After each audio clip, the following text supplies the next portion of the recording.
میاں والی سے رپورٹ پیش کرتے ہیں آئی پی اے اور پی اے نیوز کے چیئرمین چودھری عبدالمجید ارائی۔ انشاءاللہ مورخہ 1 فروری 2026 بروز اتوار دن 12 بجے راج محل مارکی میں انجمن ارائیاں ضلع میاں والی اور میاں والی کی تینوں تحصیلوں پپلا میاں والی عیسیٰ خیل کی باڈیوں کی حلف برداری کی تقریب ہونے جا رہی ہے، جس کی صدارت مرکزی صدر انجمن ارائیاں میاں محمد سعید ڈیرے والے کریں گے۔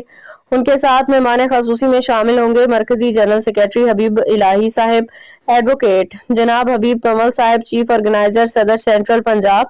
جناب میاں جمیل احمد، سینئر نائب صدر پنجاب جناب چودھری افتخار بشیر، مرکزی نائب صدر انجمن ارائیاں پاکستان میاں حبیب اللہ، مرکزی سیکرٹری انفارمیشن انجمن ارائیاں پاکستان چودھری غلام ربانی ارائیں صدر شمالی پنجاب اور ایڈوکیٹ میاں سلیم آفتاب، مرکزی سیکرٹری روابط انجمن ارائیاں پاکستان بیرسٹر میاں محمد شفیع بانی، انجمن ارائیاں پاکستان مہر محمد انور، سرپرست اعلیٰ مہر ویلفیئر پاکستان مہر لیاقت علی، سی او پی اے نیوز انجمن ارائیاں پاکستان شرکت فرمائیں گے۔ حلف برداری کے اس موقع پہ میاں والی کی تمام ارائیں برادری کو شرکت کی دعوت دی جاتی ہے۔